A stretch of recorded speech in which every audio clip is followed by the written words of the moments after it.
আজ পশ্চিমবঙ্গ বিধানসভায় উল্লেখ পর্বে স্পিকার স্যারের মাধ্যমে রাজ্যের অভিভাবিকা তথা মুখ্যমন্ত্রীর কাছে আবেদন করলাম, রাজ্যে ওবিসি সার্টিফিকেট নিয়ে যে সমস্যা হচ্ছে দ্রুত সমাধানের জন্য ব্যবস্থা গ্রহণের। আমরা সকলেই জানি 22শে মে কলকাতা হাইকোর্টের রায়ের ফলে যে ওবিসি এ ওবিসি বি ক্যাটাগরির থেকে 113টি ওবিসি সার্টিফিকেটের ধারী অর্থাৎ উপজাতি বাতিল হয়েছে। কেন বাতিল হয়েছে অনেক আলোচনা আছে। সেখান থেকে কোর্ট থেকে যতটুকু আমরা জানতে পারছি, যে অর্ডার কপি থেকে জানতে পারছি,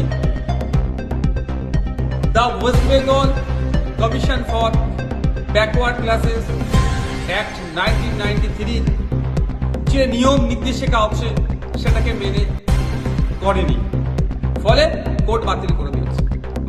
মামলাটি এখন সুপ্রিম কোর্টে চলছে।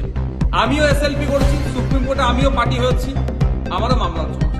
কিন্তু দুর্ভাগ্যের বিষয়, আজ পর্যন্ত প্রায় 15টি ডেট পার হয়ে গিয়েছে। তারিখ হচ্ছে একবার সওয়াল জবাবের অবকাশ ছিল। আগামী যে তারিখ ডেট আছে, আশা করছি আমাদের পক্ষের আইনজীবীরও কথা শুনবে। ব্যাপারটা হচ্ছে এখানে মামলাটা যে 13 বছর ধরে কলকাতা হাইকোর্টে চলছিল, সেখানে সার্ভে রিপোর্ট ঠিকঠাক জমা করা হয়নি। মামলাটা এখন সুপ্রিম কোর্টে চলছে, সেখানেও সার্ভে রিপোর্ট জমা করলেও এই সার্ভে রিপোর্টের মধ্যে যে ত্রুটি বিচ্যুতি আছে, বিরোধী দলের আইনজীবীরা যেগুলোকে নোটিশ করছে বা যেগুলোকে দেখিয়ে দিচ্ছে, সেগুলোকেও নিরসন করার সেই উচ্চবাচ্য রাজ্য সরকারের কাছ থেকে দেখতে পাচ্ছে না। ফলে কি হচ্ছে, এই সার্টিফিকেটের জন্য অনেক ছেলেমেয়েরা বিভিন্ন শিক্ষা ক্ষেত্রে, চাকরির ক্ষেত্রে বা বিভিন্ন ক্ষেত্রে বৈষম্যের শিকার হচ্ছে। মুখ্যমন্ত্রী নবান্নে প্রেস কনফারেন্স করে বলেছিলেন যে এই সার্টিফিকেট প্রদানের ক্ষেত্রে কোন রকম ভাবে না অসহযোগিতা হয়। কিন্তু দুর্ভাগ্যের বিষয়, আমরা দেখছি যখন এনসিএল আনতে যাচ্ছে, তখন বিভিন্ন মহকুমার শাসকরা এই যারা যাচ্ছেন তাদেরকে প্রোভাইড করছে না এনসিএল, ফলে তাদেরকে অনেক সমস্যার সম্মুখীন হতে হচ্ছে। এইভাবে সদ্য মেডিকেলের নিয়োগের আপনার মেডিকেল ট্রান্সফার ক্ষেত্রে পশ্চিমবাংলায় প্রায় 400 থেকে 450 ছেলে মেয়ে এরা বঞ্চিত হয়ে গেল। আর যে 113টি ওবিসি উপজাতিকে বাদ দেওয়া হয়েছে, তার মধ্যে প্রায় 90% মুসলিম সমাজের মানুষজন।